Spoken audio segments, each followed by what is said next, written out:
dele eu vou lembrar depois, tá? Vamos ao próximo dispositivo, que é o 1022, que trata daquele tão famoso embargo de declaração. Embargo de declaração que eu já pontuei com os senhores, ele é um recurso, que tem o nome no plural. Isso gera várias dificuldades de concordância, tá? Quando você escreve é um saco. É um recurso que são os embargos de declaração. Ou é um recurso que é os embargos de declaração, mas você pode falar os dois, porque tem a singularidade anterior. Enfim, whatever. É um recurso dos embargos de declaração. E tem várias previsões excepcionais. Vamos vendo aí, artigo por artigo, para tratar do caso. Olha lá. Dos embargos de declaração. Cabem embargos de declaração contra qualquer decisão judicial para... A excepcionalidade está aqui, nesse tópico, qualquer decisão judicial. Nós vimos que, eventualmente, é possível que haja decisão irrecorrível. Quando se diz decisão irrecorrível, é no sentido de que ela não vai ser apreciada, não vai ter o efeito devolutivo para um outro órgão jurisdicional, que lhe é superior. Mas, mesmo quando uma decisão é irrecorrível, cabe embargo de declaração. É claro que você pode perguntar, mas professor, embargo de declaração não é recurso? Como se dizer que é irrecorrível se cabe um recurso? Embargo de declaração. Fica uma coisa horrorosa mesmo, monstruosa. Mas é assim que se diz na prática, porque quando se diz recorrível, é uma decisão, é a impugnação da decisão para modificá-la, para reformar ou para anular. Lembra que nós temos 4 resultados possíveis? Reforma, anulação, integração ou esclarecimento. As 2 primeiras, reforma e anulação, eu não tenho muita facilidade para fazer. Tem gente que separa que é uma beleza esse dedo, né? Aqui, ó. As 2 primeiras, todo e qualquer recurso, menos os embargos de declaração. Só botaria um asterisco aí, porque excepcionalmente os embargos podem modificar a decisão. Excepcionalmente nós veremos. Mas não é a sua finalidade imediata. As outras 2 finalidades, sempre que eu inventei isso, as outras 2 finalidades, integração e esclarecimento, também só os embargos podem alcançar. Tá? Então, gera essa questão, porque de modo geral, quando se fala em recorrer, é para reformar ou anular, ao passo que os embargos de declaração é para aperfeiçoar. Em sede doutrinária, até quem diga que os embargos de declaração não são recursos. Não é recurso que não tem finalidade de reformar ou anular. Que decorreria é uma manifestação, portanto, do direito de petição lá da Constituição. Qual é o problema que essa tese enfrenta e é a razão pela qual ela não é acolhida, né, minoritarissimamente? É porque lá no 994 está a previsão de que é recurso. E compete ao legislador, numa escolha política dele, definir quais são os recursos. Se ele dissesse que não é recurso os embargos, teria problema nenhum, todo mundo ia entender o porquê. Para evitar esses problemas todos e tudo mais. Só que nunca no nosso sistema processual foi assim. E o legislador não quer assumir esse ônus de modificar. Quer ver uma outra discussão que decorre disso aí, de qualquer decisão, se é ou não é recurso? É cabível embargos de declaração? Não estou falando das hipóteses, não. Mas finge que é uma das hipóteses. Então vamos lá. Uma decisão não. É um ato judicial que é obscuro. É incompreensível. Você não entendeu nada daquilo. Só que não é uma decisão, é um despacho. Então, ao fim e ao cabo, quero saber do senhor o seguinte. É cabível embargos de declaração de despacho? A doutrina diz que sim. Tem até uma divisão, tá? Tem gente que diz que sim, tem gente que diz que não. Porque quem diz que sim, utiliza qual fundamento? Que não faz sentido você manter um despacho, mesmo que seja meramente ordinatório, você manter um despacho que é incompreensível, você não sabe o que fazer. Então a finalidade de fazer o processo andar não vai ser alcançada, porque o despacho é incompreensível. Essa doutrina diz, porque embargo de declaração não é bem recurso, é direito de petição, tal. Decorre um pouco dessa.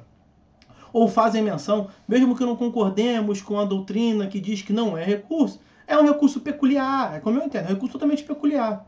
Qual é o problema de dizer que cabe embargos de despachos? Que nós temos a previsão, artigo 1001, 1001. O problema está no 1001. Aqui. Como defender isso diante do 1001? Dos despachos não cabe recurso. Aí você tem que dizer, para mim cabe. Para mim cabe. Você tem que falar que quando se refere a recurso, é o recurso com a finalidade de reformar ou de modificar, ou de modificar ou de anular a decisão, que os embargos de declaração só são recurso porque a lei assim o classificou no 994, mas que na sua essência, numa análise ontológica, ele não tem a finalidade precípua de modificar o conteúdo da decisão, mas apenas de aperfeiçoar e blá blá blá blá blá. Mas veja como é que dá tanto pano para manga essa questão das peculiaridades, em todo caso, dos embargos de declaração. Ok? Então veja, cabem embargos de declaração contra qualquer decisão judicial. E há quem diga que mesmo dos despachos, e ao meu ver com razão, cabe essa brincadeira aí. Os embargos de declaração. Brincadeira é mole, hein? Bom, vamos voltar ao 1022. Cabe embargos de declaração, inciso 1º, e agora nós passamos ao estudo das hipóteses de cabimento, os incisos do 1022. Cabe embargos de declaração contra qualquer decisão judicial para esclarecer. Nós vimos o esclarecimento é um dos resultados. E vai esclarecer o quê? Obscuridade ou eliminar contradição. Então aqui nós temos a possibilidade, o resultado do esclarecimento. O esclarecimento decorre tanto da obscuridade quanto da contradição. O que é a obscuridade? Obscuridade é a decisão que não é clara. É obscura. Você olha, é um breu, você não entende nada. Você não consegue extrair o comando dela. Decisão ou despacho, um ato obscuro, é um ato ininteligível. Seja lá por qual razão for. Ou pela grafia, ou pela técnica redacional do julgador, que às vezes fala uma língua que só ele entende, ou por aspectos... Veja, já peguei decisão que ia da página 1 para a página 3. Tente entender um ato que tem 3 laudas e tirando a página do meio. Você não consegue entender. É ininteligível. Imagine que o último parágrafo, sabe quem não observa as margens? Você bota para imprimir, aí vem um pop-up na sua tela assim, as margens estão acima, não imprime que vai dar ruim. Você não lê, você dá um ok, que tudo que aparece dá ok, bota para imprimir. Você bota para imprimir, você lê a última linha de uma página, lê a primeira linha da outra página e não combina, não tem nada a ver uma coisa com a outra. Ininteligível. Né? De qualquer maneira, quando é obscura, cabe embargos para esclarecer. E o que é a contradição? A contradição, meus amigos, é uma contradição interna. É uma contradição da própria decisão. Então a sentença num parágrafo diz que você provou tudo que você tinha que provar, que a sua petição inicial era maravilhosa, e no parágrafo de baixo julga improcedente. Não, peraí, uma coisa ou outra. Ou eu mandei muito bem e tem que ganhar, ou eu perdi, mas foi porque eu mandei mal. Então, excelência, me elimina essa contradição. Uma contradição dos seus argumentos com a sua decisão. Ou de um argumento 1 com o argumento 2. É contraditório, não faz sentido. Um elimina o outro. Então são tópicos auto-excludentes, mas dentro da decisão. Vou ficar falando só sentença porque decisão interlocutória evidentemente pode. Vimos que até o despacho pode. Porque é muito comum cair em prova, por exemplo, ou no caso concreto, a outra parte interpor embargos de declaração, você tem que bater e dizer que é incabível, ela está querendo dizer que há uma contradição da decisão com a prova produzida no processo. Isso não é uma contradição. Isso no máximo ela vai dizer que o juiz julgou mal. Aí ela vai pedir a reforma. E não cabe embargos para reformar, como regra. Então veja, quando você utiliza como subsídio da sua alegação de contradição, você não tem que interpor embargos. Não há contradição interna. Não há contradição como hipótese de cabimento dos embargos. Você pode dizer muito bem que há contradição da decisão de improcedência com a sua maravilhosa prova que você produziu. É contraditório. Mas essa é a sua visão, o juiz pode não concordar. E sendo isso, você está batendo na conclusão, portanto. Né? Você quer que você está alegando que há um error in iudicando, o erro no julgamento. O que você quer ao final é a reforma. Ok? Bom, esse é o inciso primeiro. Inciso segundo. Inciso segundo. É cabível embargos de declaração em face de qualquer decisão judicial para suprir omissão de ponto ou sobre questões sobre a qual deva se pronunciar o juiz de ofício ou a requerimento. Ponto ali está no sentido bem técnico de alegação. Então a parte alegou. E depois tem a parte do direito público, né? Das questões de ordem pública. Então, se é uma matéria que a parte alegou e o juiz não se pronunciou, ou se é uma matéria que a parte não alegou, mas o juiz tem que tomar conhecimento de ofício, de qualquer modo, há omissão. Tá? E aí, nós temos aqui o parágrafo único, que vai dizer: considera-se omissa, e esse parágrafo único é legal, é importante, porque é uma novidade, que é uma presunção de omissão, portanto, são omissões presumidas, porque a própria lei diz que tem omissão. Considera-se omissa a decisão que deixe de se manifestar sobre tese firmada em julgamento de caso repetitivo ou incidente de assunção de competência aplicável no caso concreto. Julgamento de caso repetitivo é recurso repetitivo, que nós falaremos na próxima aula, ou IRDR, o incidente que não dá tempo da gente falar aqui no curso, no semestre, mas eu vou ver se eu marco vou marcar uma aula para passar para vocês, combino lá no grupo, assiste quem quiser, não tem nada na prova sobre IRDR. Mas é julgamento de caso repetitivo. Ou IAC, incidente de assunção de competência. Bom, o que são esses três elementos? Julgamento de recurso repetitivo, julgamento de IRDR, julgamento de IAC. Convido os senhores a dar uma olhadinha no 927, inciso 3º. São pronunciamentos vinculatórios. E o inciso 3º do 927 diz claramente que é vinculatório.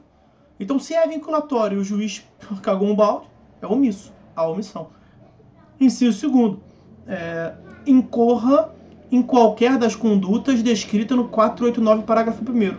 O que é o 489, parágrafo 1º? São vícios de fundamentação.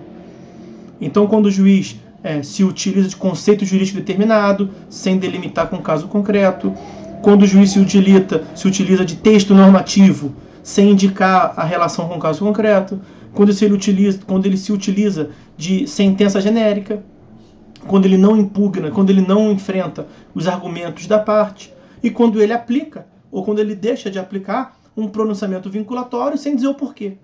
Quando ele aplica, qual é a relação do pronunciamento vinculatório com o caso concreto, e quando ele deixa de aplicar, qual é o distinguishing, qual é a superação.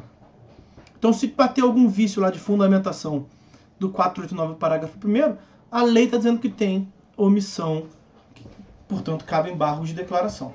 Tá? Aqui o juiz não vai, não sei se cabe ou se não cabe. Ele está vinculado pela lei a reconhecer o vício da sentença. É importante o seguinte: em havendo omissão, seja ela presumida ou não, em havendo omissão, nós estamos diante de uma sentença citra petita. E aí faltou julgar ou um argumento da parte ou um pedido.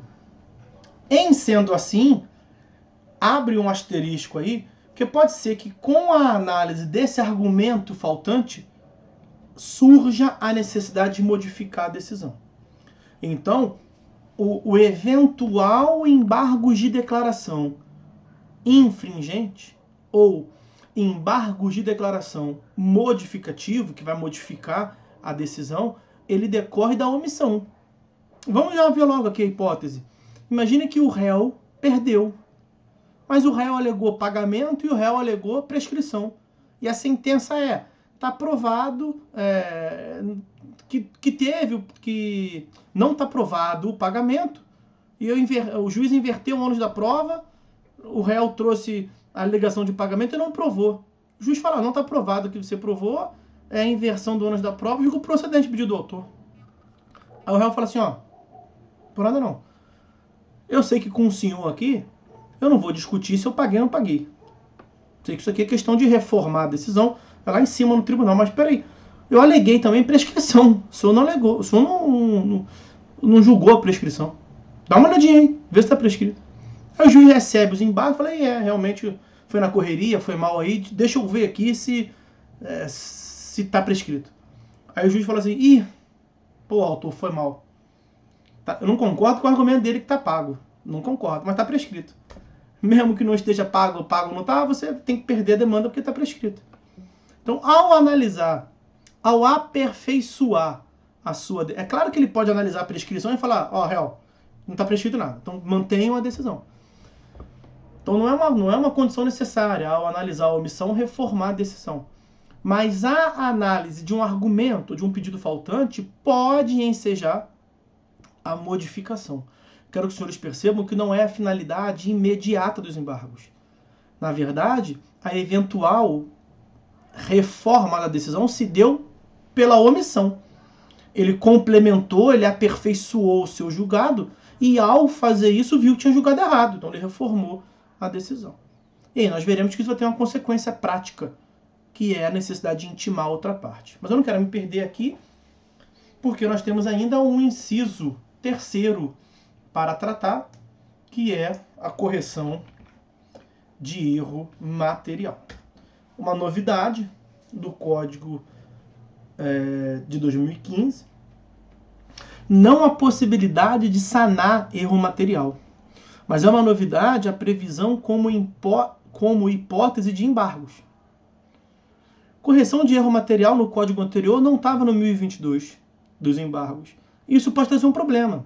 Sabe por quê? Porque quando você diz que a correção do erro material se dá pelos embargos, significa dizer que passou o prazo dos embargos, preclusão. Não pode alegar erro material. E aí, vai ficar adesão errada? O que é erro material? Erro material é erro perceptível olho nu.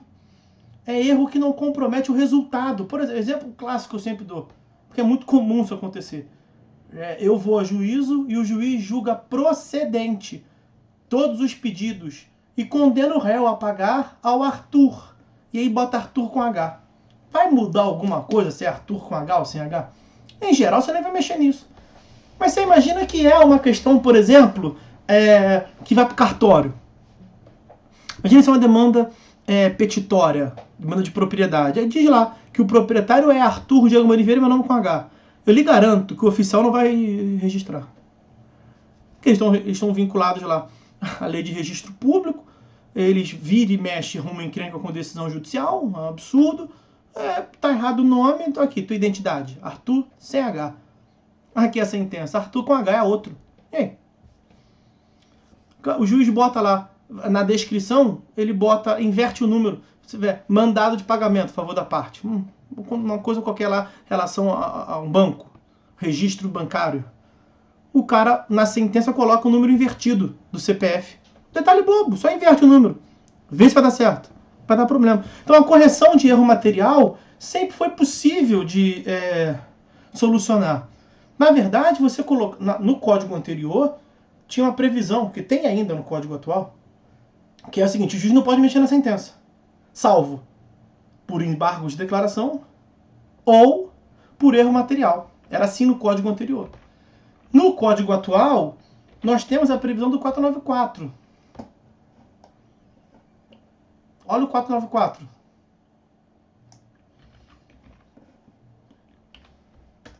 Ele não fala erro material. O código anterior falava erro material. Mas o que ele fala? Para corrigir-lhe de ofício ou a requerimento da parte inexatidões materiais. Pô, então erro material é impugnável por embargos. O que é inexatidão material? É a mesma coisa, erro material. Então, o cabimento dos embargos de declaração se dá em 4 hipóteses no código atual: obscuridade, contradição, omissão e erro material. Tá, mas e se passar o prazo dos embargos? Você pode corrigir o erro material pelo 494, inciso 1º. Veja, para corrigir, publicada a sentença, o juiz só poderá alterá-la. Então ele não pode alterar. Só pode alterar em 2 hipóteses: se houver inexatidão material ou erro de cálculo, ou por embargo de declaração. Essa previsão do erro material não faz muito sentido, não. Quis inovar e acabou que não traz novidade nenhuma. Bom, o que é importante a gente tratar aqui? Só cabe embargo de declaração nessas hipóteses, meus amigos. Isso é o que se chama, que não aconteceu até agora, nem na apelação, nem no agravo de instrumento. No agravo de instrumento é um pouco parecido disso. E nem no agravo interno, o que mais se aproxima do agravo de instrumento é o chamado recurso de fundamentação vinculada. Porque só é cabível recurso de embargo de declaração para tratar dessas matérias. O agravo de instrumento se aproxima muito, mas o 1015, inciso 12, salvo engano, abre para outras possibilidades previstas em lei. Você pode até considerar que o agravo de instrumento é um recurso de fundamentação vinculada, mas são várias as hipóteses. Aqui, recurso de fundamentação vinculada geralmente é dito quando são poucas as hipóteses. E quais são as hipóteses de cabimento dos embargos? São só 4/3, são só as 3 hipóteses. De omissão, obscuridade, contradição e vai lá, erro material. Também, mas nós vimos que o erro material tem lá o 494, inciso 1º, para dizer que não significa nada a previsão do 1022, inciso 3º. Bom, isso significa dizer, então, que os embargos de declaração são recursos de fundamentação vinculado, ao passo que os demais, de modo geral, são de fundamentação livre. E o objetivo imediato dos embargos de declaração não é a modificação do julgado, mas o seu aperfeiçoamento. Ok? Isso vai respingar diretamente no 1023 mesmo, olha aqui. 1023. Vou pegar a primeira parte do dispositivo que nos interessa, ó. Os embargos de declaração, os embargos serão opostos no prazo de 5 dias. Então, que já tem mais uma exceção, é uma exceção em relação ao 1003, parágrafo 5º. Lá no 1003, parágrafo 5º, nós temos a previsão de que os recursos são todos cabíveis em 15 dias, salvo embargos de declaração. Lá, na aula dos pressupostos de admissibilidade, da tempestividade, nós fizemos menção a esse 1023. Então, 5 dias. Em petição dirigida ao juiz, com indicação do erro, da obscuridade, da contradição ou da omissão, e não se sujeitam a preparo. Então, outra observação. Nos embargos, os embargos de declaração, nós temos uma hipótese aqui de isenção objetiva. A própria lei está dizendo. Aplica-se aos embargos de declaração o artigo 229, que é o benefício de prazo. Veja, não só o 229, né? O 183, o 186, 180. Então, qualquer benefício de prazo, seja para litisconsorte, com advogado distinto, de escritórios distintos, em autos não eletrônicos, 229. Então, está a Fazenda Pública, a Defensoria Pública, o Ministério Público. Aqui a lei poupou tinta desnecessariamente. E aí, como é que se dá o julgamento? Eu vou pular. Eu vou para o 1024. Nós temos o 1023, parágrafo 2º. Mas olha só, até agora ele recebeu os embargos com o fundamento que for lá, erro, obscuridade, contradição ou omissão. E aí o 1024 já vai direto dizer que ele tem 5 dias para julgar. Quando a lei impõe prazo ao juiz, os senhores sabem que é prazo, no mais das vezes, impróprio. Esse é um prazo impróprio. A lei está tentando acelerar, é só para aperfeiçoar. Fazem 5 dias que tá bom. Mas se o juiz levar 2 meses, não tem nulidade nenhuma. Prazo impróprio. Então o que nós temos ali no parágrafo 2º? Porque veja, estão sentindo falta de alguma coisa? Todos os recursos até agora, o que nós vimos?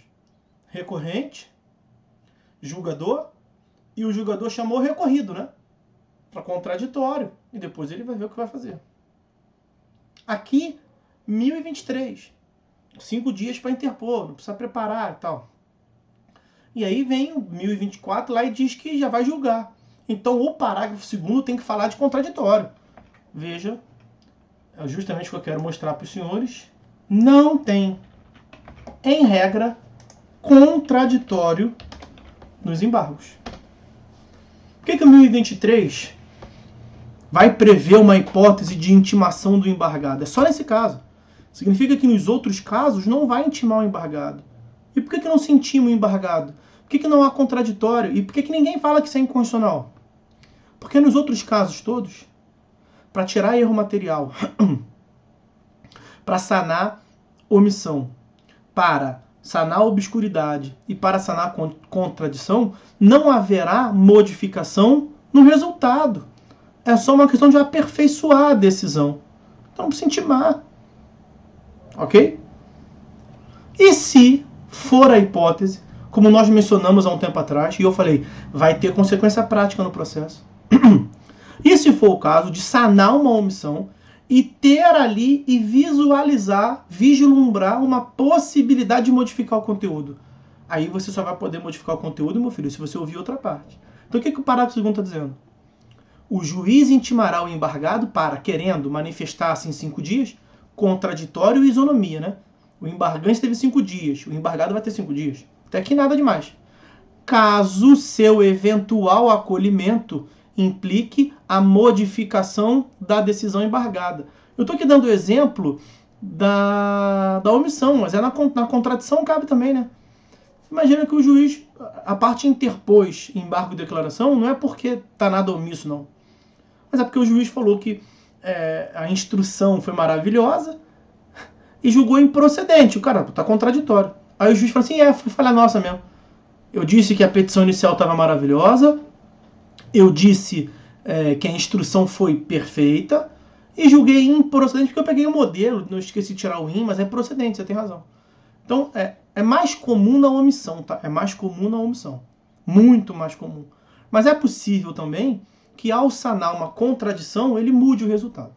Sempre que ele recebeu uns embargos e visualizar a possibilidade de modificar, tem que intimar o embargado para mudar em 5 dias. Ele recebeu os embargos, é do Arthur para tirar o H. Não vai intimar ninguém, vai proferir a decisão. Se mantém ou se tira o H, provavelmente ele vai tirar o H, tá tudo comprovado no meu documento que o caso é de retirar o H. Ok? Bom, aqui no 1024, eu vou tratar dos efeitos de modo geral. Só aqui, ó. Esse aqui é importante.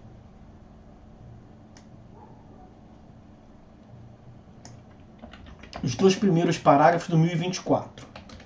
Então eu dei uma zoneada aqui, porque eu tratei do 1023, inciso 1º, fui para o 1024, para depois ver o 1023, parágrafo 2º. Olha o 1024, os 2 primeiros parágrafos. Nos tribunais, o relator apresentará os embargos em mesa, na sessão subsequente, proferindo voto e não havendo... Isso significa dizer que não inclui em pauta. Então os embargos, eles são tão excepcionais que até nessa questão de incluir em pauta para intimar o advogado com 5 dias de antecedência não tem. Nós falamos lá no procedimento do recursal que tem que incluir em pauta, o advogado tem que saber. Quando ele interpõe os embargos, o advogado ele já sabe, pelo parágrafo 1º, que não precisa incluir em pauta. Significa dizer que, sendo julgado na próxima sessão, o relator não faz nada, ele só leva para o julgamento do tribunal, né? Se for embargo de declaração em face de sentença, nem se cogitaria de incluir em pauta. Por isso que fala lá, nos tribunais, o relator apresentará os embargos em mesa, na sessão subsequente, na próxima. Proferindo voto e não havendo julgamento, não havendo julgamento nessa sessão, será incluído em pauta automaticamente. Então você interpôs os embargos de declaração hoje. Aquela turma, aquela Câmara, tem julgamento às quintas. O relator recebeu hoje, ele vai analisar amanhã. Ele pode levar na quinta? Pode. Tem que incluir em pauta? Não vai dar 5 dias, não tem problema nenhum. Ele leva para a próxima e vai julgar na próxima. E se ele não julgar na próxima? Aí tem que incluir em pauta. Ok? Parágrafo 2º. Quando os embargos de declaração forem opostos contra a decisão de relator ou qualquer outra decisão unipessoal proferida em tribunal, o órgão prolator da decisão embargada vai decidir monocraticamente. Então é o seguinte, decisão do juiz. Quem é que vai sanar? O juiz. Decisão do tribunal, decisão do colegiado, quem vai sanar? O colegiado. Decisão de um ministro só, quem vai sanar? Um ministro só. Em regra é o mesmo. Mas por que ele disse o órgão prolator da decisão embargada decidi-los monocraticamente? Porque imagina que bem entre o período em que o juiz proferiu a decisão monocrática e o recebimento dos embargos, bem nesse meio termo aqui ele se aposentou compulsoriamente. É porque a competência não é dele, relator. Nós vimos, a competência do colegiado. Então saiu um, entrou outro, vai nomear um outro relator para julgar monocraticamente os embargos. Tá? Sanabilidade de vícios embargáveis.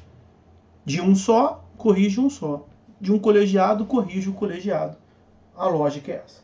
Agora eu quero parar de analisar os artigos, os dispositivos de modo sequencial e quero tratar dos efeitos com os senhores. Primeiro dos efeitos dos embargos de declaração. Como sempre, efeito devolutivo. Nós temos aqui um efeito devolutivo diferenciado. Por que é um efeito devolutivo diferenciado? Pela natureza peculiar dos embargos de declaração. Então, a devolução dos embargos de declaração é para fins de aperfeiçoamento. Em geral, se devolve para quê? Para reformar ou anular. Já tem aqui uma primeira peculiaridade. Segunda peculiaridade, acabamos de ver. O efeito devolutivo nos embargos de declaração não acarretam a transferência para um outro órgão hierarquicamente superior. Nos outros recursos é assim, vai mijando para cima, vai recorrendo, vai subindo na estrutura escalonada do Poder Judiciário brasileiro. Com os embargos não, você devolve para o próprio prolator. Isso é uma exceção. Por conta disso que alguns afirmam que não há efeito devolutivo nos embargos de declaração. Eu prefiro dizer que tem, não estou sozinho, tem gente que diz isso. Eu prefiro dizer que tem, mas é um efeito devolutivo diferenciado. Ok? Segundo efeito, efeito suspensivo. Nossa, dor de cabeça bizarra. Segundo efeito, efeito devolutivo. Tem efeito devolutivo? Não. Não só não tem nada dizendo que tem efeito devolutivo, como o 1026 diz expressamente que não tem. O 1026 diz até mais, por isso que eu parei ali do 1024. O 1026 diz até mais do que isso. Parte inicial. Use... a Bianca me deu uma ideia boa, diminuir a clareza, mas tá muito longe a tela, não é por isso não, eu já vim pra cá, trabalhei o dia inteiro hoje. Eu já vim pra cá com a dor de cabeça. Só você vai falando muito, vai só gravando. Mas obrigado, Bianca. 1026. Os embargos de declaração não possuem efeito suspensivo. Para. Então tem efeito suspensivo? Não. Nem precisaria dizer, né? Era só não falar nada, que pelo 995 já teria efeito... já não teria efeito suspensivo. Mas como se disse lá, é possível que se obtenha por decisão do julgador, não é? 995, parágrafo único. Efeito suspensivo, opé iudices. E aí o 1026, parágrafo 1º, vai tratar aqui de uma peculiaridade quanto a esse efeito suspensivo, opé iudices. Assim como se passa na apelação, o que o 995, parágrafo único diz? Que para conceder efeito suspensivo é necessário fumus boniuris periculi mora. Os requisitos da tutela de urgência. Isso de modo geral, o 995, na teoria geral dos recursos. Nós vimos que na apelação é possível, lá no 1013, parágrafo...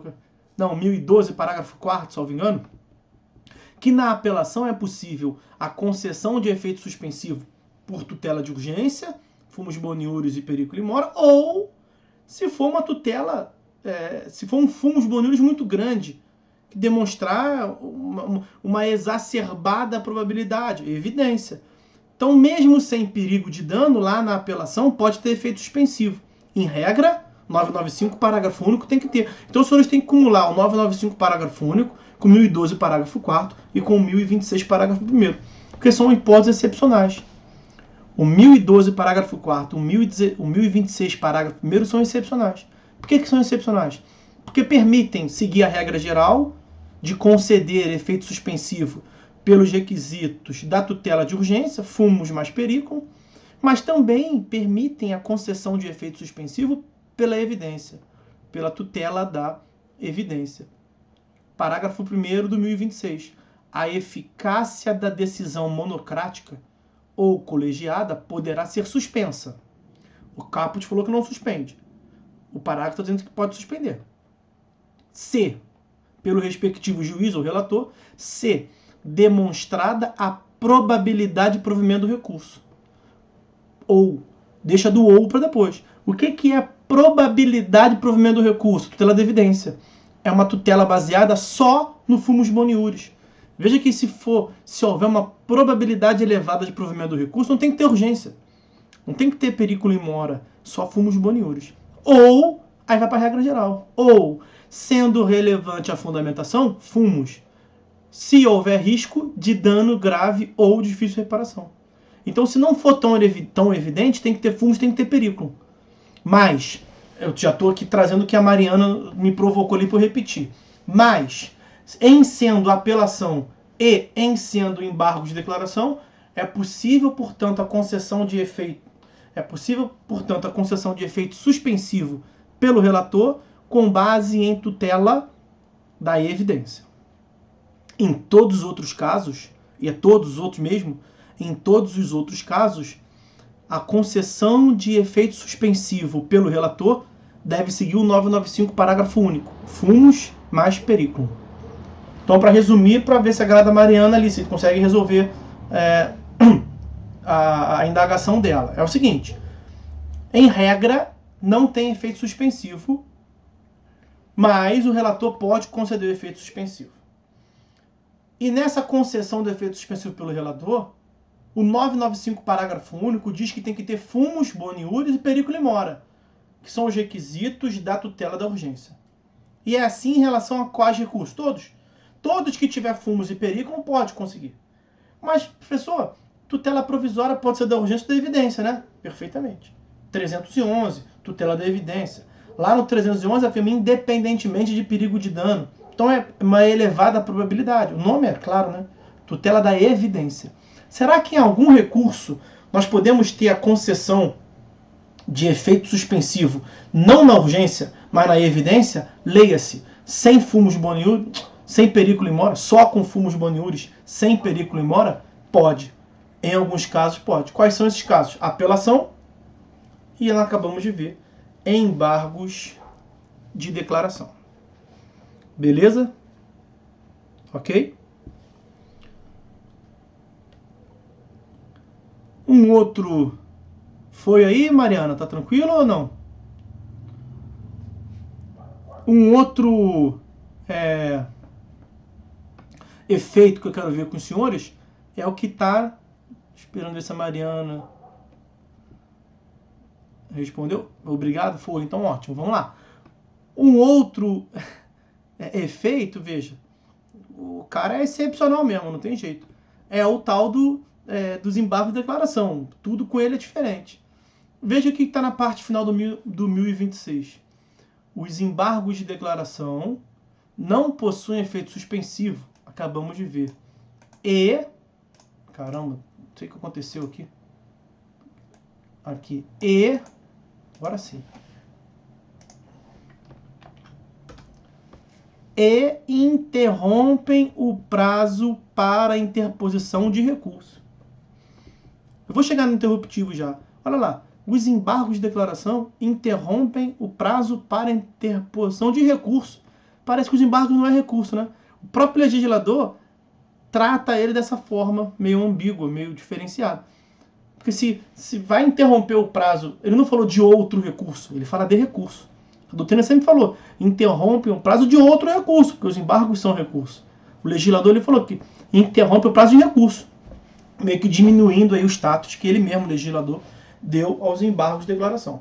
Como é que funciona isso aqui? Mas não vimos que o prazo é de 15 dias para os recursos, salvo os embargos? Então é o seguinte, foi proferida uma sentença. Da sentença cabe apelação. Cabe apelação em qual prazo? Em 15 dias. Ok? Só que também cabe o quê? Embargo de declaração. Em qual prazo? 5 dias. 1023. Então como é que fica a situação?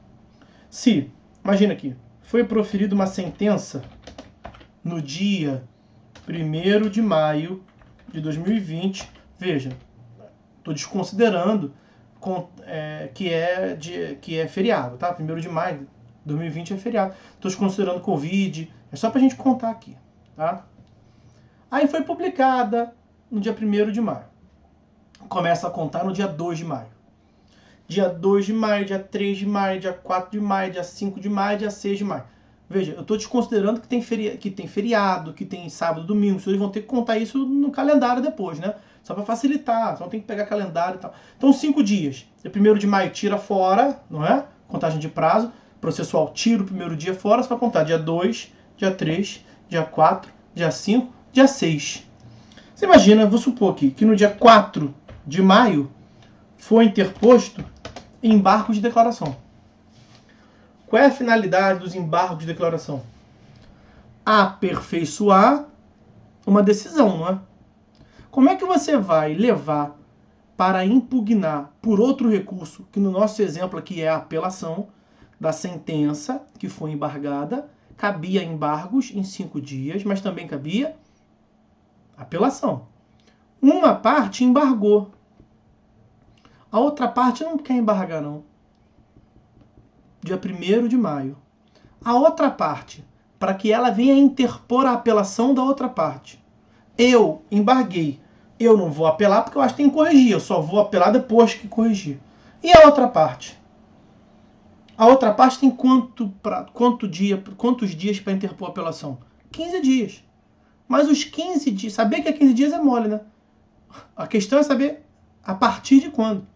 Os 15 dias dela se dão a partir de quando? Da sentença originária ou da posterior decisão dos embargos. Então, já estamos em junho, não já? Eu interpus embargo de declaração no dia 4 de maio. Vamos supor aqui que no dia 20 de maio, eu não estou olhando o calendário, você não vem com gracinha para dizer que dia 20 de maio foi um final de semana, eu não sei. No dia 20 de maio, nós tivemos a publicação da decisão dos embargos de declaração. Dia 20 de maio. Tá indo aí, acho que foi para vocês. Dia 20 de maio. São 15 dias a contar de quando? Para as duas partes. Tanto para quem embargou. Às vezes as duas embargam, né? Em geral, uma só que embarga. Tanto para quem embargou quanto para a outra, o prazo sempre se conta da decisão dos embargos. Por quê? Porque o 1026 é claro em dizer que interrompe o prazo para interposição do recurso, do outro recurso cabível. A interrupção é distinta da suspensão, né? Na suspensão, o retorno do prazo se dá de onde parou. Na interrupção, o retorno do prazo se dá do zero. Então, foi interposto embargo de declaração, sabe o que isso significa? Que está interrompido o prazo do outro recurso cabível. Ah, mas não fui eu que embarguei, ué. Você tem mais tempo para proferir aí, para interpor o seu recurso. Ok? Aí vem a decisão dos embargos. As duas partes terão 15 dias. Veja, é até possível que essa decisão seja omissa, contraditória. E aí, se alguém interpuser embargo de declaração de novo, veja, não vai ser embargos da sentença originária, vai ser embargos da decisão publicada no dia 20. O que vai acontecer? Vai interromper o prazo do recurso. Ou seja, o recurso só é contado à vera o prazo de 15 dias quando passa do 5º dia e ninguém interpôs embargos de declaração. Então, a primeira consideração que eu quero ver com os senhores é o seguinte. Nesse caso aí, são 15 dias a partir do dia 20 de maio. Então, vamos supor que a apelação interposta pela outra parte que não embargou, a apelação dela se deu no dia 19 de maio de 2020. Se não tivesse os embargos, e eu estou aqui desconsiderando o dia útil, essas coisas, eu estou querendo mostrar que ela recorreu no 18º dia do prazo. É claro que sim, no dia útil tem que pegar calendário. Ela recorreu no 18º dia útil do prazo. Ela respeitou o prazo da apelação? A princípio não, porque é 15 dias. Mas o que salvou ela nesse caso hipotético aí foi os embargos oferecidos pela outra parte. Porque os embargos oferecidos pela outra parte interrompem o prazo da apelação. E às vezes acontece isso, às vezes acontece que você está terminando o teu prazo, você nem foi intimado, você nem sabe que foi interposto embargo pela outra parte. É bom você dar uma olhadinha nos autos para confirmar isso, porque se tiver havido a interposição dos embargos, lembra-se que você não é intimado nos embargos, né? Mas se você está acompanhando os autos e viu que teve a interposição pela outra parte, você ganha aí alguns dias. Nesse meu caso, eu nem estou falando que a parte ganhou os dias porque ela viu. Aqui ela deu uma sorte que ela tinha perdido o prazo, mas o efeito interruptivo salvou ela. Tá? Zera o prazo e começa a contar de novo. Ok? No sistema dos juizados, a previsão do artigo próprio lá da Lei 9.099 de 95 era no sentido de que os embargos de declaração lá nos juizados não interrompiam. Agora, acabou isso porque há um dispositivo no CPC, lá nas disposições finais e transitórias, que modificou esse artigo lá da lei do juizado. Então, agora embargos, tanto no juizado quanto aqui, interrompem. Ainda no efeito interruptivo, eu tenho que ver com os senhores a previsão da súmula 418 do STJ, que ela afirmava o seguinte, súmula 418 do STJ. Ela afirmava o seguinte, pelo que eu acabei de ver ali com os senhores. Deixa eu ver se ela vai aí. Olha só. Desconsiderando o dia útil que me daria trabalho, tempo que nós não temos. Uma decisão proferida no dia 1º de maio de 2020. Então, espera que ela vai. A sentença foi proferida. Vou até apagar. Deixa eu ver se consigo apagar aqui. Eu vou colocar de novo. Para eu colocar assim. Sentença. Não. Dia 1º de maio de 2020. Não vou colocar sentença não, porque tem que ir para o STJ. Acórdão. Foi proferido um acórdão, uma decisão colegiada do tribunal local, dia 1º de maio. Os senhores não viram ainda os recursos para Brasília. Nós veremos na próxima aula, na última aula. Mas são cabíveis no prazo de 15 dias. O 1003, parágrafo 5º, diz isso. 15 dias. Perfeitamente. Aí acontece o seguinte. No dia 4 de maio, vamos manter. No dia 4 de maio de 2020, uma das partes, vou botar assim, o autor interpôs embargo de declaração. O autor interpôs embargos de declaração. Ok? Qual é o prazo para a interposição do recurso especial? Prazo entendido lá no 218, lembrem-se, 218 do CPC. Prazo é o intervalo de tempo dentro do qual se pode praticar um ato. Falamos sobre isso aqui. Dentro do qual, porque tem momento de início, momento de final, e pode praticar dentro desse ato, desse momento aqui. Não pode praticar depois, nunca, com certeza. Em tese, não era para praticar antes, mas não faz sentido proibir que se pratique antes, nós falamos sobre isso.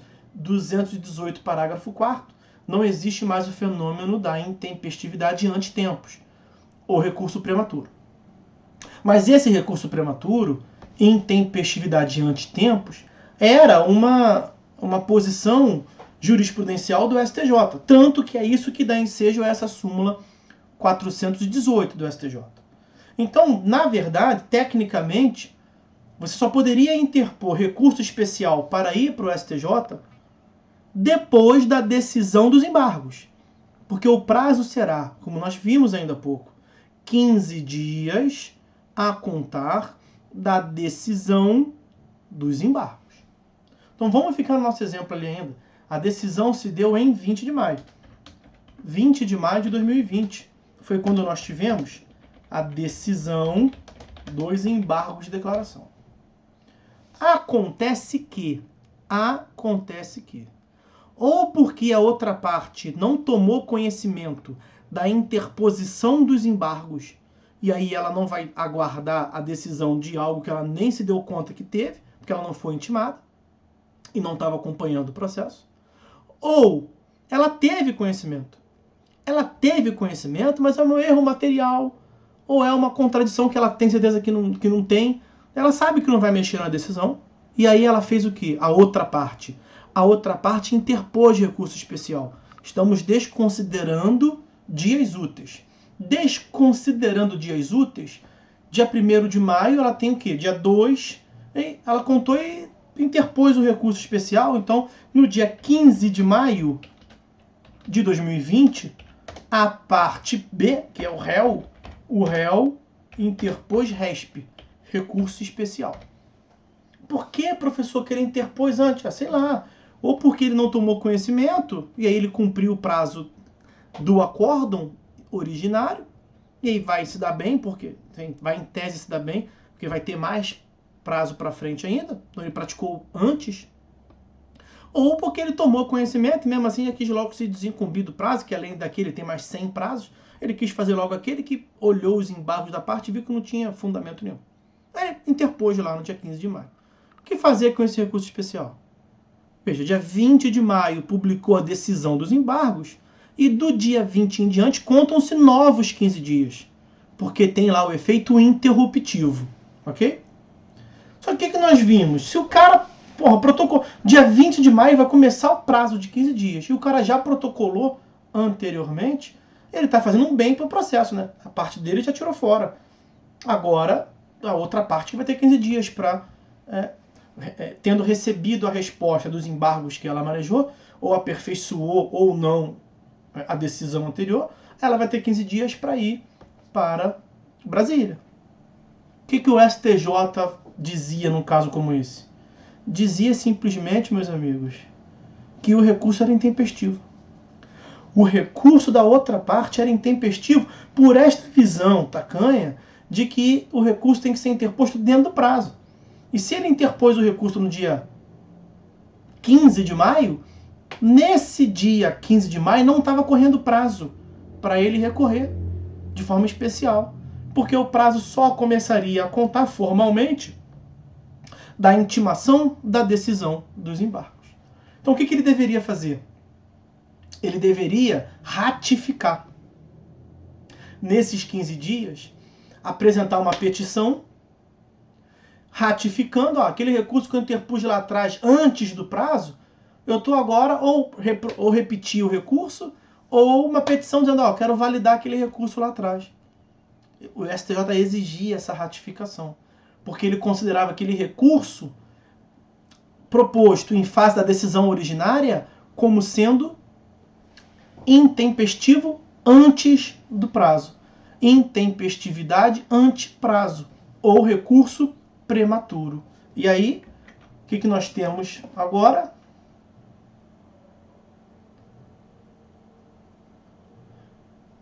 Vamos pegar o 1024, parágrafos 4º e 5º.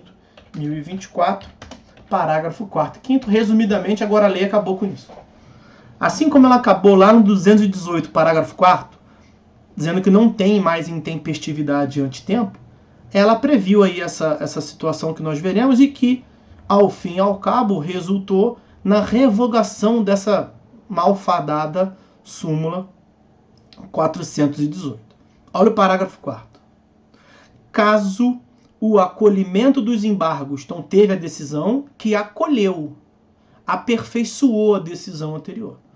Caso o acolhimento dos embargos de declaração implique modificação da decisão embargada, Então, ao fim e ao cabo, o cara impugnou uma decisão que foi modificada, né? O embargado que já tiver interposto outro recurso, foi a hipótese que nós vimos, contra a decisão originária tem o direito de complementar ou de alterar suas razões nos exatos limites do que foi modificado no prazo de 15 dias, contado da intimação da decisão dos embargos de declaração.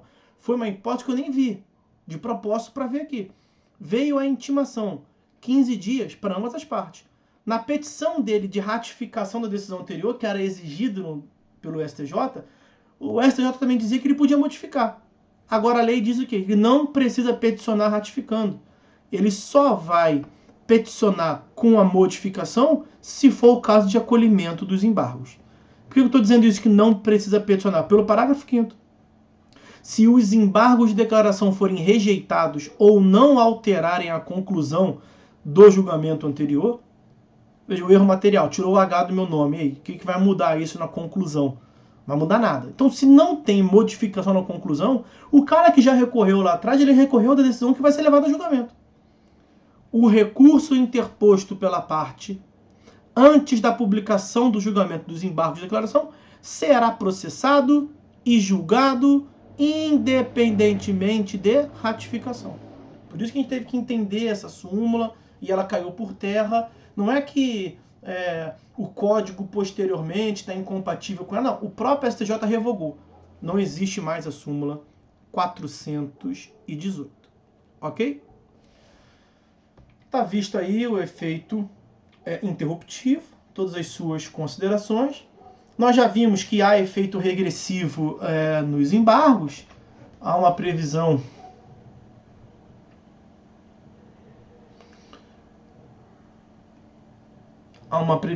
agora não sei qual é o tipo de efeito regressivo, o juiz pode se retratar. Deixa eu ver só, acho que...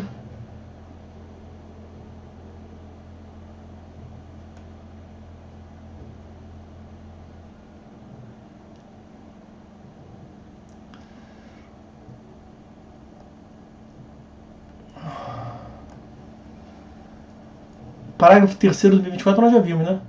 O órgão judicial conhecerá desembargo da declaração como... Ah, não. Então, esse parágrafo 3º é importante, nós não vimos.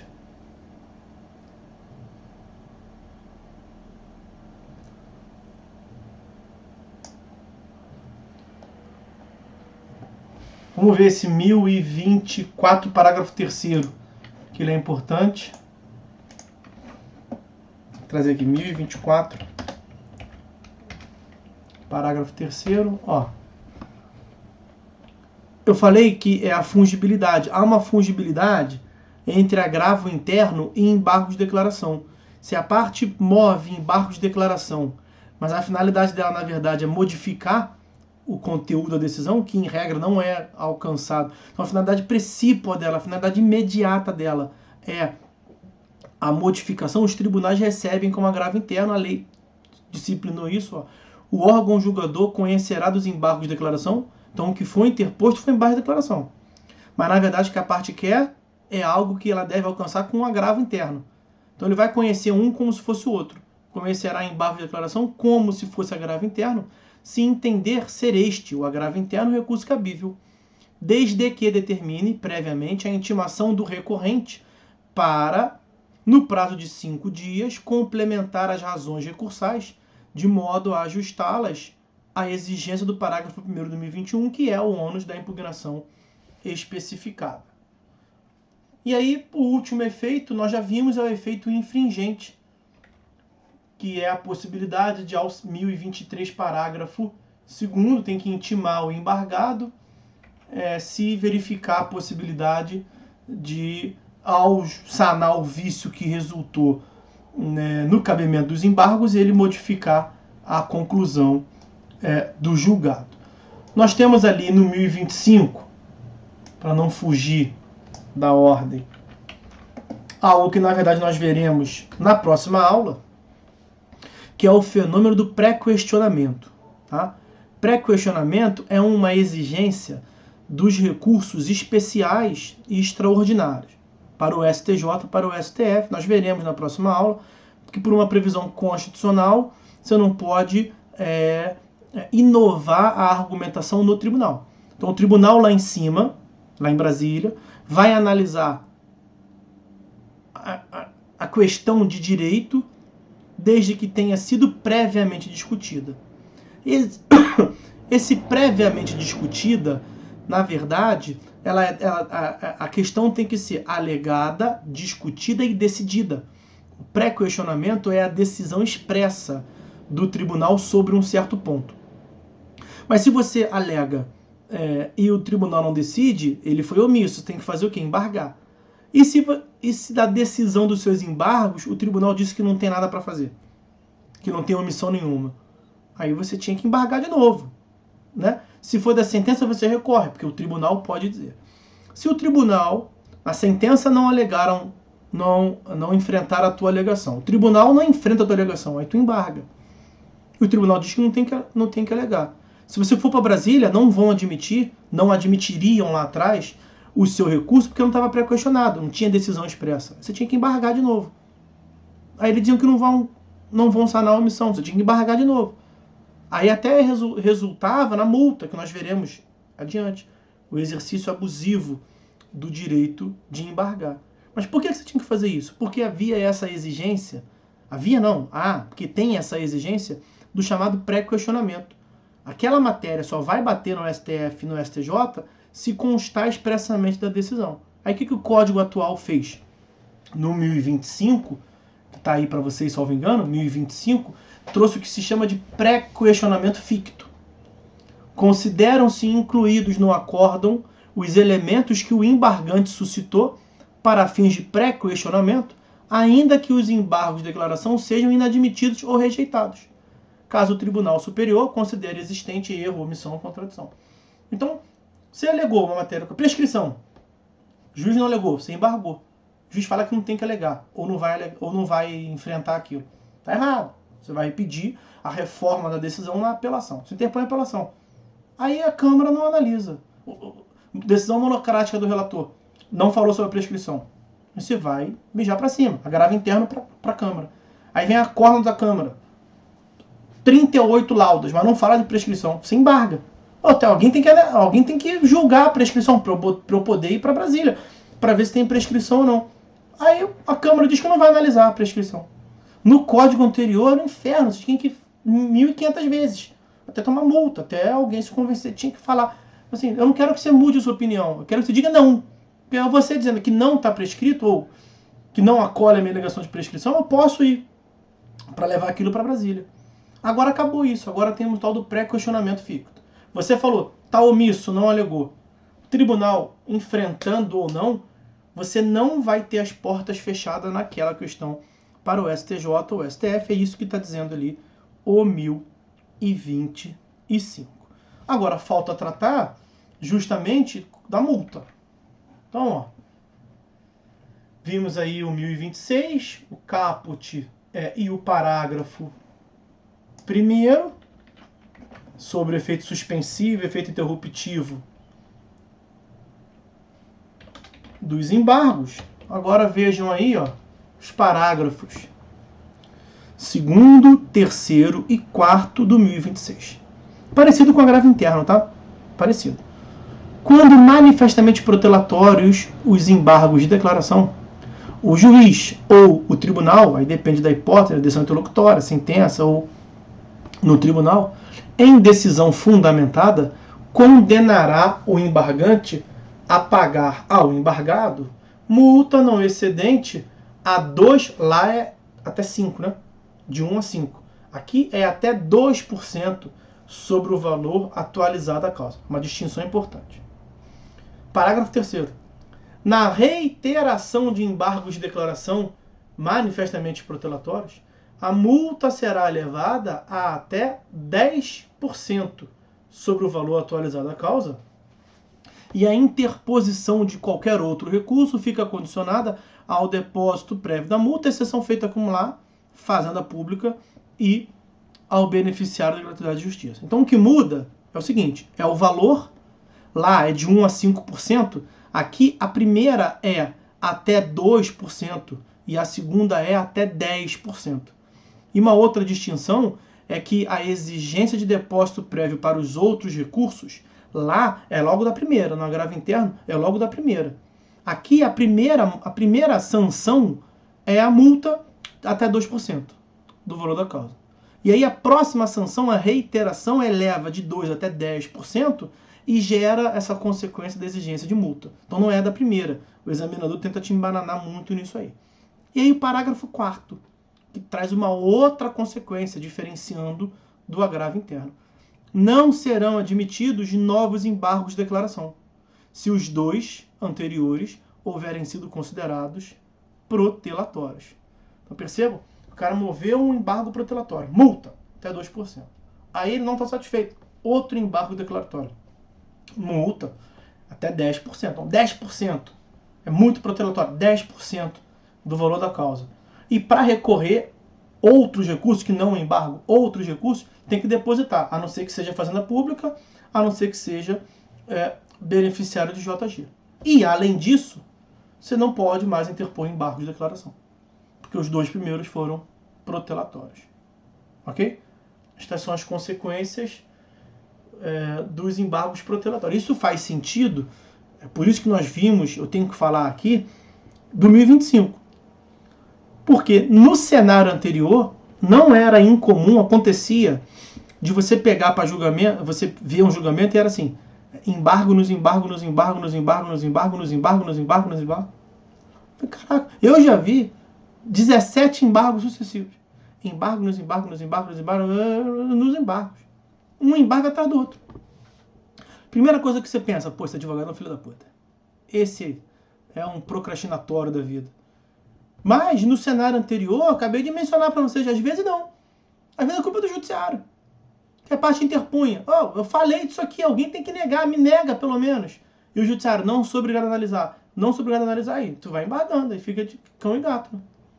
Batata quente. Não vou analisar, vai analisar assim. Não vou analisar. Discussão. Agora, com o 1025, não tem como chegar a essa hipótese. Porque o que justificava isso era o pré-questionamento. Você não podia ficar culpando tanto o cara se o judiciário não colocasse lá aquilo que ele queria para ele poder ir para Brasília. Agora, o 1025 diz, filho, tendo ou não o tribunal se pronunciado sobre aquilo, vem em mim. Pode vir no STJ, que ele não vai deixar de receber por esse fundamento, por esse requisito. Então o cara que interpõe embargo de declaração, o tribunal alega que não tem que enfrentar aquilo. Aí ele interpõe outro embargo, protelatório.